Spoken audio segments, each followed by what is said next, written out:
கர்த்தருடைய கரம் என்ன செய்யும் தெரியுமா? கர்த்தருடைய கரம் நம் நடுவில் இருந்தால் அது நம் நடுவில் ஒருமனப்பாட்டை உண்டாக்கும். அப்ப கர்த்தருடைய கரத்துக்கு நான் 2 டெஃபினிஷன் சொன்னேன். ஒன்னு கர்த்தருடைய கிரியைகள், இன்னொன்னு கர்த்தருடைய பிரசன்னம்.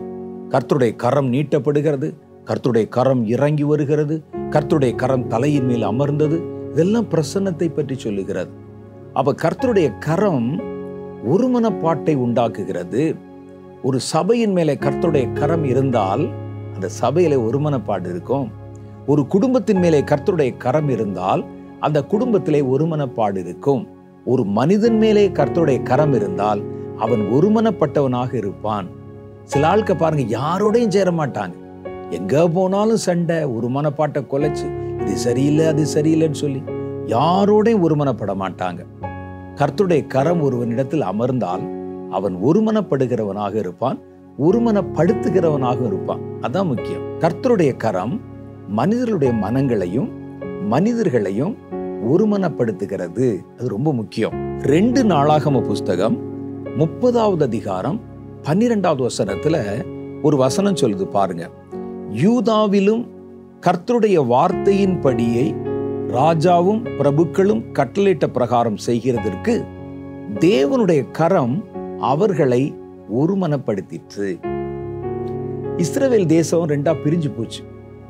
பிரிஞ்சு போய் ஒன்று சமாரியாவை தலைநகரமாக கொண்டு இஸ்ரவேல் என்ற தேசமும், இன்னொன்று யூதர்களும் பென்யமீனர்களும் மாத்திரம் 2 கோத்திரங்களை உள்ளடக்கி எருசலேமை தலைமையிடமாக கொண்ட யூத தேசம் என்றும் அழைக்கப்பட்டது. இந்த 2 பேரும் தனித்தனியா பிரிஞ்ச பிறகு ஒருவரோடு ஒருவர் பேசிக்கொள்ள மாட்டாங்க. 2 ராஜ்யமும் ஒவ்வொரு போக்கிலே நடந்து கொண்டு போகும். அப்படிப்பட்ட ஒரு காலகட்டத்துல சமாரியர்கள் என்ன செஞ்சாங்கன்னா, சமாரிய மலையில எருசலேம் தேவாலயம் மாதிரியே ஒரு இடத்தை அவர்கள் அமைத்து, அது மாதிரி இல்ல, அது மாதிரி கர்த்தரை ஆராதிக்க ஒரு இடம் வச்சு சமாரியாவின் மலைகளிலே கர்த்தரை ஆராதித்தார்கள். ஆராதிச்சு, ஏன்னா நம்ம ஆராதனைக்காக எருசலேமுக்கு போகணுமேன்னு இவர்கள் இப்படி ஆராதனை தங்களுடைய மன விருப்பத்தின்படி மாற்றிக்கொண்டதுனால என்ன நடந்தது அப்படின்னு கேட்டா, அசீரியர்கள் அந்த தேசத்தின் மேல் படையெடுத்து வந்து தேசத்தினுடைய சீரெல்லாம் சீரழித்து விட்டு கொஞ்ச ஜனங்களை மாத்திரம் மிச்சமா வச்சிருந்தாங்க. அவர்களுடைய பலம் அவர்களை விட்டு நீங்கினதையும் கர்த்தருடைய மகிமை அவர்களை விட்டு நீங்கினதையும் கண்ட போது யூதாவில் இருக்கிற ராஜாக்கள் ஒன்று கூடிக்கொண்டு அவர்களுக்கு ஒரு அழைப்பு கொடுத்தாங்க. என்ன அழைப்பு கொடுத்தாங்கன்னா, நீங்கள் ஆராதிப்பதற்கு எருசலேமுக்கு வந்து ஆராதிக்கலாம். ஏன்னா இது தேவன் நமக்கு காண்பித்த ஒரு ஆராதனை ஸ்தலம். அரசியல் வேண்டுமானா 2 பிரிவா இருக்கலாம், ஆனா கர்த்தருடைய கட்டளைகளை கேட்பதற்கும் கர்த்தரை ஆராதிப்பதற்கும் நம்ம ஒரே இடத்தை மையமாக வைத்து கொண்டால் அசீரியர்கள் மீதமா வச்சு போன நீங்களாவது தப்பிப்பீர்கள் என்பதை அறிந்து கொள்ளுங்கள் என்றார். அது அப்படி ஒவ்வொரு கோத்திரத்துக்கும் இவர்கள் ஒரு கடிதத்தை எழுதி அனுப்பி எல்லா கோத்திர தலைவரிடத்தில் பேச சொன்ன போது சிலர் அதை ஒத்துக்கொள்ளவில்லை. அந்த பகுதி நீங்க முழுசா படிச்சீங்கன்னா தெரியும். ஆனா மீதி இருந்த பல பேரு இதெல்லாம் உண்மைதானே என்று அதை ஒத்துக்கொண்டார்கள்.